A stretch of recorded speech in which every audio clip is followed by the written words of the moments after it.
दिवाली मतलब खुशियों का त्यौहार, भारत का सबसे बड़ा त्यौहार। और दिवाली का मतलब समृद्धि। ये दिवाली समृद्धि वाली, और दिवाली पर हर कोई ये चाहता है कि मौके ढूंढे जाएं कमाई के अगले संवत के लिए। और यही कोशिश हम भी कर रहे हैं सीएनबीसी आवाज़ पर हमारे दर्शकों के लिए कि आपके लिए ये दिवाली हो समृद्धि वाली। और इस मुहिम में हमारी आज मदद करेंगे इंडिया के 3 सबसे बड़े फंड मैनेजर्स में गिने जाने वाले लोग। मेरे लेफ्ट हैंड साइड पर आप देखेंगे S Naren, CIO ICICI Prudential mutual fund, Navneet Munot, MD and CEO HDFC mutual fund, और Nilesh Shah, MD and CEO Kotak mutual fund. आप सभी का बहुत बहुत स्वागत हमारे साथ जुड़ने के लिए और इस खास शो में शामिल होने के लिए। नवनीत, आपसे शुरुआत कर रहा हूँ कि आपसे बात किए हुए बहुत दिन हो गए, मतलब ज़माना हो गया आपसे बात किए हुए। तो कैसी फीलिंग आ रही है इस दिवाली पे? एक ऑलमोस्ट इनविंसिबिलिटी की फीलिंग है इस समय मार्केट में कि चाहे FIS कुछ भी करें, हमारे पास अपना खुद का इतना पैसा है कि मार्केट ऊपर ही जाएगा। क्या ये फीलिंग सही है या ये फीलिंग थोड़ी सी आपको लग रहा है कि थोड़ी सी डराने वाली है? सानू, सबसे पहले तो आपको और सीएनबीसी आवाज़ के सभी दर्शकों को दीपावली की बहुत बहुत शुभकामनाएं और नववर्ष के लिए मंगल कामनाएं। आपने सही कहा कि जो हमारे घरेलू निवेशक हैं, जो आप सभी लोगों ने मिलकर शक्ति का एक संचार किया निवेशकों में, जो म्यूचुअल फंड इंडस्ट्री ने काम किया, जो हमारे रेगुलेटर ने काम किया, जो हमारे सब डिस्ट्रीब्यूटर्स ने काम किया, इतने वर्षों की मेहनत से आज हम उस मुकाम पर पहुंचे हैं कि हमारे यहाँ के घरेलू निवेशकों का पैसा इतना बड़ा हो गया कि अगर विदेशी निवेशक थोड़ा बहुत कुछ $1 बिलियन निकाल लेते हैं या कुछ $1 बिलियन लाते हैं तो उनका इम्पैक्ट कम हो गया। बरसों तक हम यही देखते थे, रोज FPI इन्वेस्ट कर रहे हैं तो बाजार ऊपर जाएगा, अगर वो पैसा निकाल रहे हैं तो बाजार नीचे जाएगा। लेकिन जिस तरह से हर महीने SIP के जरिए 16,000 करोड़ या $2 बिलियन जिसे कहें अगर आने लग गया है, तो धीरे धीरे जो हमारी एक वल्नरेबिलिटी थी, जो एक डिपेंडेंस थी फॉरेन पोर्टफोलियो इन्वेस्टर्स पर, वो कम होती चली जा रही है। लेकिन जरूर अगर विश्व के बाजारों में कुछ भी होता है, अगर विश्व की अर्थव्यवस्था में, विश्व का राजनीतिक माहौल में चिंता के बादल जरूर हैं, लेकिन भारत एक आशा की किरण है। पूरे विश्व के लिए भारत एक आशा की किरण है। और मुझे लगता है कि जो समृद्धि वाली ये दिवाली है, वैसे ही आगे 25 दिवालियां इस अमृत काल में भारत की रहेगी। मैं लास्ट एक सेंटेंस कहूंगा कि वॉरेन बफेट से जब पूछा गया वॉरेन बफेट से कि आपके सक्सेस का राज क्या है, तो उन्होंने कहा मैं सही समय पर सही देश में था। तो शायद भारत के निवेशक भी आज ये कह सकते हैं कि हम सही समय पर सही जगह पर हैं। एब्सोल्युटली। नरेन, हैप्पी दिवाली। 16,000 करोड़ तो सिर्फ SIP से आ रहा है हर महीने, उसके अलावा लमसम से बहुत पैसा आ रहा है मार्केट में। क्या दिक्कत आ रही है इस समय फंड मैनेजर्स को स्टॉक्स ढूंढने में? क्या एक आइडियाज की इस समय कमी लग रही है? इस समय आपका व्यू क्या है, और क्या ये दिवाली रहने वाली समृद्धि वाली? सभी व्यूअर्स के लिए हैप्पी दिवाली। और ऐसा दिक्कत नहीं है, क्योंकि एक्चुअली SIP के साथ EPFO का पैसा भी आ रहा है, NPS का पैसा भी आ रहा है, और अगला 2 साल में बहुत सारा रिडेम्पशन हुआ है FIS के तरफ से, और अगला 2 साल में बहुत सारा IPO आया है इंडिया कंपनीज का, और बहुत सारा प्राइवेट इक्विटी कंपनीज ने सेलिंग भी किया है। ये सब के कारण उतना प्रॉब्लम नहीं हुआ है। और 2 साल में आप देखेंगे तो अगला 2 साल में रिटर्न लार्ज कैप में बहुत कम ही हुआ है। 2 साल का रिटर्न लार्ज कैप में देखेंगे तो 10% भी नहीं है। इसलिए एक्चुअली रिटर्न सब स्मॉल एंड मिड कैप में ही हुआ है, क्योंकि वहाँ फॉरेनर सेलिंग बहुत कम था अगला 2 साल में, इसलिए वहाँ रिटर्न आया है। लेकिन लार्ज कैप में अगला 2 साल में रिटर्न भी ज़्यादा नहीं हुआ है, कि इतना पैसा आने के बाद भी उतना रिटर्न ज़्यादा नहीं हुआ है, क्योंकि इतना पैसा फॉरेनर बेचा है अगला 2 साल में। फॉरेनर में बहुत सारा पैसा डालने का शुरू करेगा, वो समय में प्रॉब्लम हो सकता है, बट नहीं हुआ है अगला 2 साल से। ओके नीलेश भाई, हैप्पी दिवाली। क्या बोले इस मार्केट के बारे में? कुछ परेशान नहीं कर रहा है मार्केट को, और एक समय था जब इतनी सेलिंग आती थी हम 25-30% तक गिर जाते थे। आज की डेट में 5-6% करेक्शन पे भी लगता है कि मार्केट बहुत ज़्यादा गिर गया। तो क्या एक थोड़ा सा माइंडसेट चेंज हुआ है? क्या मार्केट में भी एक थोड़ी सी, अब हम डेवलप्ड मार्केट की तरह बिहेव कर रहे हैं थोड़ा सा, क्या ये भी एक फ़र्क आया मार्केट में? और इस दिवाली पर आप कैसा फील कर रहे हैं? अनुज भाई, आपको और CNBC आवाज़ के सभी दर्शकों को दिवाली की हार्दिक शुभकामनाएं। मैं भगवान से प्रार्थना करूंगा कि हमारी इकोनॉमी डेवलप मार्केट की इकोनॉमी की तरह बिहेव नहीं करे। आज अमेरिका चले जाए, यूके चले जाए, कनाडा चले जाए, स्पेन चले जाए, वो $2 से $4 का कर्जा लेते $1 की जीडीपी करने के लिए। एक सिंपल भाषा में कहूँ तो अपने बच्चों का भविष्य गिरवे रख के अपना वर्तमान वो लोग चला रहे हैं। मैं यही प्रार्थना करूंगा कि हम भारतीय बने रहे, जहाँ पे $1 जीडीपी डेट लेते हैं तो $1 की जीडीपी खड़ी करते हैं। इस साल सरकार का, सेंट्रल गवर्नमेंट का निवेश होगा तकरीबन 10 लाख करोड़ और नेट बोरोइंग 11.5 लाख करोड़। तो हम यही चाल में चलते रहे कि हम अपने बच्चों की आंख में आंख मिला के बोल सके कि बेटा बेटी, हमने तुम्हारा भविष्य गिरवी रख के अपना वर्तमान नहीं सुधारा जैसे ये डेवलप मार्केट वाले कर रहे हैं, तो हम तो भारत ही बने रहे। हाँ, बहुत सारी ऐसी चीजें जो हमें डेवलप मार्केट से सीखनी है, जैसे पोल्यूशन है, जैसे क्वालिटी ऑफ लाइफ है, अर्बन इंफ्रास्ट्रक्चर है, बट इकोनॉमी के मामले में अनुज भाई हम भारत ही बने रहे वो अच्छा है। ओके, भारत ही बने रहे वो बहुत अच्छा है। नवनीत, आप मुस्कुरा रहे थे जब नीलेश भाई ये बात बोल रहे थे। क्या इंडिया की मार्केट आउट परफॉर्म करती रहेगी आपके हिसाब से अगले फोर्सिएबल फ्यूचर में? ये बहुत अच्छी बात कही नीलेश भाई ने। अगर हम विश्व में देखें तो राजनीति को लेकर, विश्व की अर्थव्यवस्था को लेकर काफ़ी चिंता का माहौल है। जैसे मैंने पहले कहा, वहाँ पर लेवरेज लेवल्स या डेट लेवल्स बहुत हाई हैं डेवलप्ड वर्ल्ड में, और पिछले 10-15 सालों में, पर्टिकुलरली 2008 के ग्लोबल फाइनेंशियल क्राइसिस के बाद जिस तरह से फिस्कल स्टिमुलस दिया गया, जिस तरह से मॉनेटरी स्टिमुलस दिया गया, अभी उनके पास, अगर हमारी भाषा में कहते हैं, ड्राई पाउडर नहीं है अगर ग्रोथ करनी है तो। और डेमोग्राफिक्स उनके अगेंस्ट है वहाँ पर, और ग्रोथ के स्ट्रक्चरल ड्राइवर नहीं है। लेकिन हमारे यहाँ भारत में डेमोग्राफिक्स देख लीजिए, जिस तरह से इंफ्रास्ट्रक्चर पर निवेश हो रहा है, physical infrastructure, social infrastructure, digital infrastructure, जिस तरह से अगर भारत में संभावनाएं देखें तो बहुत ज़्यादा हैं विश्व के कोई भी दूसरे देश के बजाय में। और जैसे जैसे सप्लाई चेन डाइवर्सिफिकेशन की अपॉर्चुनिटी बढ़ती रहेगी भारत के लिए, और जो भी हमने कार्य किया है इंफ्रास्ट्रक्चर के क्षेत्र में over a period of time, manufacturing में भी बहुत मौके देखने को मिलेंगे। भारत हमेशा सर्विसेज में अच्छा करता रहा है, लेकिन मैन्युफैक्चरिंग में भी हमारे यहाँ बहुत पॉसिबिलिटीज बन रही हैं। नरेन, आप यहाँ पर कहाँ अपॉर्चुनिटीज देख रहे हैं इस समय, जहाँ पर आपको लग रहा है कि अपॉर्चुनिटी भी है, साइज ऑफ अपॉर्चुनिटी भी है, और सही रेट, मतलब प्राइसिंग भी सही है, स्टॉक्स बहुत ज़्यादा एक्सपेंसिव नहीं हुए हैं? ये मार्केट में ये प्रॉब्लम है कि उतना सस्ता नहीं है, क्योंकि ये बड़ा बुल मार्केट है। अभी 10 साल देखेंगे तो स्मॉल एंड मिड कैप 20% से ऊपर CAGR दिया है 10 साल का, तो इसलिए, और अगला 3 साल देखेंगे तो 35-40% रिटर्न दिया है। तो इसलिए ऐसा अपॉर्चुनिटी या बड़ा अपॉर्चुनिटी आज नहीं है, लेकिन स्ट्रक्चरल अपॉर्चुनिटी है इंडिया में। अभी अगला 5 साल देखेंगे, 10 साल देखेंगे तो इंडिया जैसा ग्रोथ मार्केट कहाँ भी नहीं मिलेगा वर्ल्ड में, ऐसा अपॉर्चुनिटी है। लेकिन सस्ता मार्केट नहीं है इंडिया में, इसलिए मैं सबको बोलता हूँ कि मॉडरेट रिटर्न देख के इन्वेस्ट करना चाहिए, क्योंकि आज फियर नहीं है मार्केट में। 10 साल से एक भी साल में भी मार्केट 10% भी गिर के वहाँ नहीं रहा है। एक मार्च 2020 में गिरा, बट इमीडिएटली रिकवर हो गया। इसलिए क्या है कि 10 साल से फियर निकल गया मार्केट में। सो इसलिए यहाँ से मॉडरेट रिटर्न ही आने का शौक है मेरे ख्याल से, क्योंकि बड़ा रिटर्न आने के लिए फियर होना चाहिए। 2020 जैसा बड़ा रिटर्न आने के लिए जब फियर आता है, वैल्यूएशन सस्ता है, बड़ा रिटर्न आएगा। अभी फियर भी नहीं है, वैल्यूएशन भी सस्ता नहीं है, इसलिए मॉडरेट रिटर्न एम करना चाहिए। बट जब मैं बहुत सारा लोग को बोलता हूँ मॉडरेट रिटर्न एम करने के लिए, वो लोग बोलता है आप अब तो बहुत कॉशियस है। मैं बोलता हूँ यही है कि 2020 देखो क्या हुआ, या 2008 देखो, वो समय में जो लोग इन्वेस्ट किया बहुत बड़ा रिटर्न बनाया। बट 2017 में जो लोग इन्वेस्ट किया मॉडरेट रिटर्न ही रिटर्न बनाया। ये सिचुएशन ऐसा का situation okay, but moderate return, लेकिन फिर भी फिक्स इनकम को बीट करेंगे। आई मीन लॉन्ग टर्म में इंडिया में देखेंगे तो फिक्सेड रिटर्न से इक्विटी दिया है, और आज भी लार्ज कैप 2 साल में फिक्स रिटर्न को बीट नहीं किया है।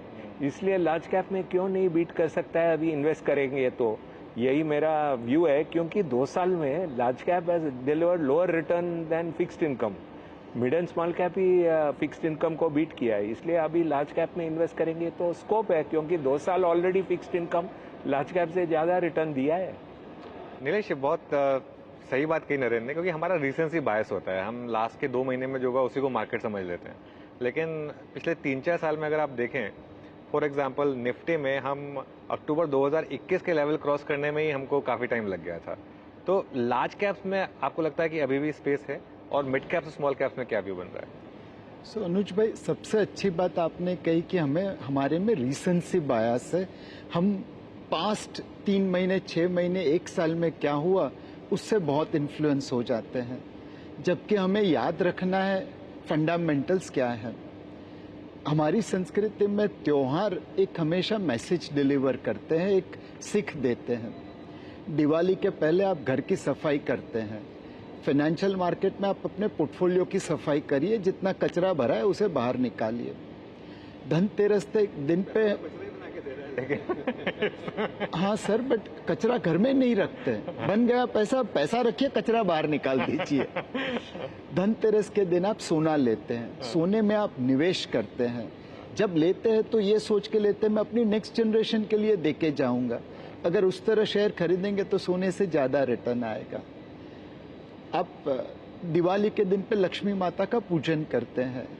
ये हमें ज्ञान देता है कि लक्ष्मी जो चंचल है उसे हमें अपने घर में रखनी है पूजा करके, न कि उसके लिए हम कुछ गलत काम करें। और कई लोग, नॉट सारे लोग, बट कई लोग दिवाली की रात में थोड़ा जुआ खेलते हैं, बट उसमें वो अपने युधिष्ठिर की तरह राजपाट और बीवी को नहीं लगाते, भाइयों को नहीं लगाते, थोड़ा पैसा लगाते हैं। तो अगर आपको स्पेक्यूलेशन करना है तो थोड़ा पैसा लगाइए, जुए की तरह, अपना पूरा राजपाट मत लगा दीजिए। तो हमारे जो त्योहार है वो हमें ये सीख सदियों से दे रहे हैं, ये हमारी परंपरा है, बट रीसेंसी बायस आ जाता है। आज की तारीख में अगर मार्केट का चौराहा देखे तो लार्ज कैप के ऊपर ग्रीन सिग्नल है ना। कई बार ऐसा होता है ग्रीन सिग्नल क्रॉस करने जाओ और एक्सीडेंट होता है, बट संभावना बहुत कम है। तो लार्ज कैप में रिटर्न बनने की संभावना ज्यादा है, एक्सीडेंट की कम है। जो micro cap, mini cap, SME exchange है वहां पे रेड सिग्नल है। अगर आप तकदीर वाले हैं तो रेड सिग्नल में भी आप पास कर जाएंगे, एक्सीडेंट नहीं होंगे, बट संभावना बहुत कम है। इस वक्त एक्सीडेंट होने के चांसेस ज्यादा है, रिटर्न बनाने के कम है। जो mid cap and larger small cap है वो अंबर साइन के हैं, सिलेक्ट अच्छे हैं, सिलेक्ट छोड़ने जैसे है, बट चौराहे के ऊपर ध्यान रखना, लार्ज कैप में ग्रीन सिग्नल दिख रहा है। देखिए, किस्मत अच्छी हो या खराब हो, बात बोलूं, जैसे नरेंद्र ने कहा कि बड़ा पैसा तब बनता है जब कोई बाजार में बहुत फियर का माहौल हो, जैसे 2008 का समय था या मार्च 2020 का था। लेकिन कई ऐसे फंड्स हैं जैसे 25 साल का ट्रैक रिकॉर्ड है। अगर किसी ने, अगर सपोज हमारा फ्लेक्सी कैप फंड है या जो दूसरे भी फंड है इंडस्ट्री में, अगर कोई निवेशक ऐसा था जिसने जनवरी 2000 में पैसा लगाया, फरवरी 2000 के आसपास जब बाजार पीक हुआ और उसके बाद कुछ नहीं किया, या जनवरी 2008 में जब बाजार पीक हुआ, 21,000 का सेंसेक्स पीक हुआ, वहां लगाया और उसके बाद कुछ नहीं किया, पैसा बनाया, और फरवरी 2020 में लगाया जब 12,000 का निफ्टी था, हम यहीं खड़े थे सेलिब्रेट करने के लिए, पीक था और बाद में नहीं लगाया। उनका भी मेरे ख्याल में अलग अलग समय के हिसाब से 12-15% का रिटर्न बना है। अगर आप वेट करते रह गए उसका तो वो अपॉर्चुनिटी मिस हो गई। इस बार मार्च के महीने में कई लोगों को लग रहा था कि विश्व का माहौल देखें, अगर जो स्थिति है, ब्याज दरों की जो स्थिति है, इन्फ्लेशन की, तो बाजार में रिटर्न नहीं आएंगे। लेकिन उसके बाद में पिछले 6 महीनों में देखो आप, एक बड़ी अपॉर्चुनिटी मिस हो जाती। तो कई बार मुझे ऐसा लगता है कि अगर हम एक वो पॉइंट की इंतजारी में रह जाएं, वो पॉइंट जब आता है तब तो आपको पूरी कोशिश करनी चाहिए कि जितना लगा सके उतना लगा दें। बाकी एसआईपी अच्छा जरिया है, धीरे धीरे धीरे अपना एवरेज होता रहेगा। एसआईपी के थ्रू खैर काफी वेल्थ बनती है। वैसे बाय द वे मैं ये, अनुज भाई, एसआईपी की नई डेफिनेशन सुनी? वो मैं सुना था, आज ही आपने कुछ बोला। सब इच्छाओं की पूर्ति। ये व्हाट्सएप फॉरवर्ड है, हमारा इन्वेंशन नहीं है, बट एक निवेशक ने ये भेजा। खैर, मैं खुद एसआईपी इन्वेस्टर हूँ, क्योंकि हम में से कोई कभी मार्केट को टाइम नहीं कर पाएगा, तो इसके लिए एसआईपी इन्वेस्टिंग, और एसआईपी इन्वेस्टिंग ने ठीक ठाक वेल्थ बना के दी है, वैसे ऐसा नहीं है पिछले 20 साल में, और अगर ऐसे चलता रहा तो अगले 20 साल में बनाएगी। वैसे बाय द वे जो पॉइंट मैं कह रहा था, 2 चीज़ें, एक तो जो मैंने कहा कि कचरा पैसा बना रहा है, वो मेरा कहने का मतलब सिर्फ हंसी मजाक के टर्म्स में था। प्लीज़ कचरा नहीं होना चाहिए आपके पोर्टफोलियो में, और रेड लाइट को जंप मत करिए, अपना लक मत ट्राई करिए, मतलब वैसे ही लॉ के अगेंस्ट है तो नहीं करना चाहिए। इस चीज़ का प्लीज़ ध्यान रखिए, चाहे रात को 12 बजे चाहे रात को 2 बजे, अगर रेड लाइट है तो मतलब रुक जाइए, इस चीज़ का ध्यान रखिए। तो नवनीत, फिर इस समय आपको कहाँ अपॉर्चुनिटीज दिख रहे हैं? मुझे पता है अब आप सीईओ के रोल में हैं, लेकिन फिर भी अगर आप अपना एक फंड मैनेजर का हैट पहने तो यहाँ पर आपको, हाँ, तो फंड मैनेजर का ही है, तो कहाँ पर अपॉर्चुनिटीज है? नहीं, दोनों ने जैसा कहा कि अगर आप लार्ज कैप देखें, आज अगर हम नवंबर 2023 में और नवंबर 2021 का अगर हम निफ्टी कंपेयर करें तो 10% भी नहीं है नरेंद्र, मेरे ख्याल में 5-6% का ही रिटर्न है। 18,000 और 19,000 हार्डली कुछ मूव हुआ है। अगर अपन बाजार के वैल्यूएशन देखें तो 17-18 टाइम्स है, करीब करीब जो लॉन्ग रेंज वैल्यूएशन है उसके बराबर ही है। उसका एक कारण ये भी है कि जो 5-6 टॉप स्टॉक्स है वो नहीं चले। स्टॉक्स है, बैंकिंग सेक्टर देख लीजिए, आईटी सेक्टर देख लीजिए, ऑयल एंड गैस देख लीजिए, तो काफी जो बड़ी कंपनियां उनके रिटर्न्स नहीं आए, तो मुझे लगता है वहां पर मार्जिन ऑफ सेफ्टी ज्यादा है। मिड और स्मॉल कैप में एक ध्यान रखना चाहिए दैट वो यूनिवर्स बहुत बड़ा है। मिड कैप में 150 कंपनी, टॉप 100 तो लार्ज कैप से, टॉप मिड कैप में 150 कंपनियां, बट वो जो 17,000 करोड़ के नीचे की मार्केट कैप कंपनियां जो हैं वो 1600-1700 कंपनियां हैं। इंडेक्स के लेवल पे देखें तो स्मॉल कैप इंडेक्स बहुत ज्यादा चल गया, थोड़ा सा कंसोलिडेशन होना चाहिए। कुछ ऐसी जगह हैं स्मॉल कैप्स में जहां बड़ा डर लगता है जिस तरह से वैल्यूएशंस बढ़े, पर एक स्टॉक पिकर हो अगर आप एक लॉन्ग टर्म से देख रहे हो तो 1700 स्टॉक्स में से कभी भी आपको 10-20 ऐसे स्टॉक मिल जाएंगे जो आगे जाकर 5-10 साल में एक कंपाउंडिंग कर सकते हैं। एज ए पोर्टफोलियो मैनेजर मैं, अगर आप कोई मेरे से सलाह पूछे तो मैं कहूंगा लार्ज कैप में मार्जिन ऑफ सेफ्टी ज्यादा है आज relative to mid and small cap, because पिछले 6 महीनों में काफी अच्छे परिणाम वहां पर आए। आप 10 साल के लिए निवेश कर रहे हैं तो कोई मल्टी कैप, फ्लेक्सी कैप में कर दीजिए जहां पर आपको तीनों में एक्सपोजर मिल जाता है। नरेंद्र, इस समय की बिग कॉन्ट्राबेट क्या है और आपको कुछ तो जवाब देना पड़ेगा इसमें। आप ये नहीं कह सकते कि नहीं अभी मार्केट इस समय बहुत ओवर वैल्यूड है तो मैं अभी कुछ भी बेट नहीं लूंगा। एक आध कॉन्ट्राबेट तो आपको बतानी पड़ेगी। एक कॉन्ट्राबेट गोल्ड है, बिकॉज गोल्ड 10 साल से रिटर्न बहुत कम दिया है। 2012 से 2023 11 साल में रिटर्न बहुत कम दिया है, 3 साल में बहुत कम रिटर्न दिया है और 1 साल में भी ज़्यादा रिटर्न नहीं दिया है। वो तो हम मल्टी एसेट रूट से इन्वेस्ट करने के लिए बोलते हैं, बट रिटर्न बहुत कम दिया है। दूसरा मेगा कैप आपने भी बोला कि top 10 stocks hardly any return दिया है 2 साल से, वो भी कॉन्ट्राबेट ही है। किसी से पूछो वो लोग बोलते हैं कि छोटा छोटा कंपनी लेंगे हम, टॉप कंपनीज नहीं लेंगे। आज 5 साल पहले ऑपोजिट बोलता था, सो वो भी कॉन्ट्राई बन गया अभी। सो दोनों कॉन्ट्राई है, ये दोनों कॉन्ट्राई है अभी। ओके, दोनों कॉन्ट्राई। निलेश भाई, गोल्ड में लगाना हो तो मैं तो यही कहूंगा धनतेरस पर गोल्ड ईटीएफ या गोल्ड फंड के जरिए लगाइए। धनतेरस पर गोल्ड ईटीएफ या गोल्ड फंड के थ्रू लगाइए, वो तो खैर हम गोल्ड ले रहे हैं तो मैं कह रहा हूँ गोल्ड लेने की जगह गोल्ड ईटीएफ में या गोल्ड फंड में लगाइए। नीलेश भाई शायद सहमत नहीं होंगे गोल्ड खरीदने से। So individually we are bullish gold. हम मार्च 20 से ये कॉल दे रहे हैं कि अब गोल्ड खरीदना चाहिए, बट गोल्ड खरीदने में 3-4 रिस्क हैं। एक, इस वक्त 18% टैक्स इंसिडेंस है। जो सोना आपको 50,000 रुपए में दुबई में मिलेगा वो आप यहाँ पे 60,000 में खरीद रहे हैं। कल को उठ के ये इम्पोर्ट ड्यूटी कम होगी, बिकॉज नहीं तो वो गोल्ड स्मगलिंग को एनकरेज करती है। आप 18% रिस्क वाले स्टॉक नहीं ले सकते, 18% रिस्क वाला गोल्ड लेंगे कि नहीं। सेकंड चीज, अगर आप शॉर्ट टर्म व्यू रखते हैं तो जैसे नवनीत ने बताया gold ETF, gold fund of fund अच्छा है, बट अगर लॉन्गर टर्म व्यू ले रहे हैं तो सॉवरिन गोल्ड बॉन्ड ले लीजिए, उसमें 2.25 से 2.5% ब्याज मिलेगा। तीसरा, बहुत सारी महिलाएं ऐसी हैं जो अपने पति से छुप छुप के या उनको बता के एक रोड साइड ज्वेलर पे, नुक्कड़ साइड ज्वेलर के पास विशी चलाती है, हर महीने पैसा डालती है, 11 महीने तक वो पैसा डालती है, 12वें महीने पे ज्वेलर देता है और फिर जवेरात खरीदते हैं। मेरे हिसाब से उससे अच्छा गोल्ड ईटीएफ में करिए आप। वो ज्वेलर कब भाग जाएगा किसी को पता नहीं है। तो गोल्ड में निवेश जरूर कीजिए इंडिविजुअली, बट सोच समझ के करिए। 18% कभी भी गिर सकता है अगर इंपोर्ट ड्यूटी 0 हो गई तो। लॉन्ग टर्म खरीदना है तो सॉवरिन गोल्ड बॉन्ड्स लीजिए और नुक्कड़ के ज्वेलर पे विशी करिए, उससे अच्छा गोल्ड ईटीएफ में निवेश करिए, गोल्ड फंड ऑफ फंड में निवेश करिए।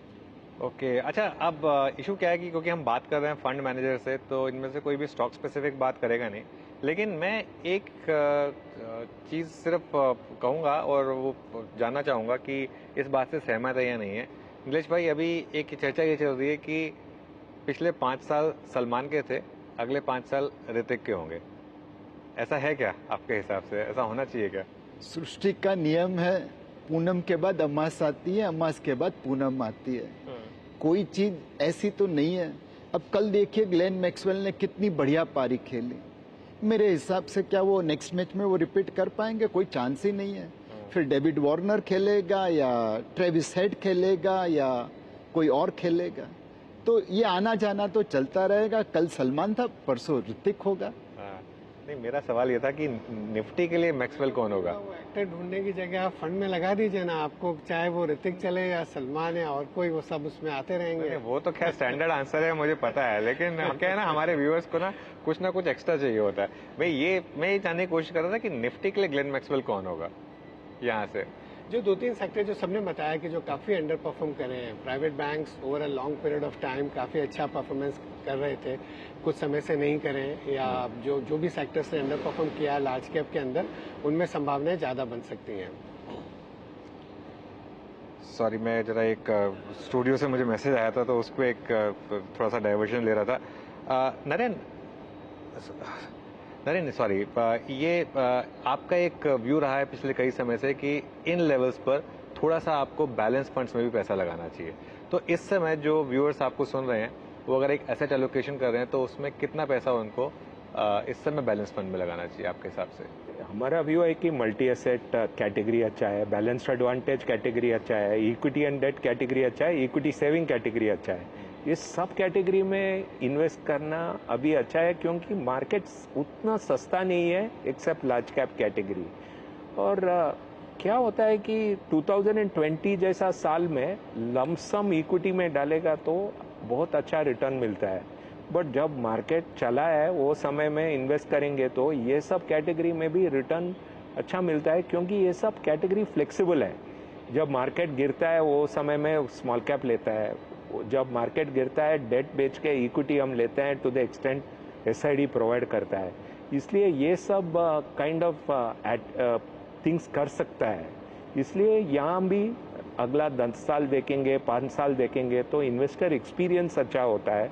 एंड इंडिया में क्या है कि हमने क्या देखा है कि नीलेश भाई बोलता है कि अगला 15 साल 20 साल में हमने म्यूचुअल फंड में भी उतना इन्वेस्टर क्रिएट नहीं किया है जो क्रिप्टो में क्रिएट किया है।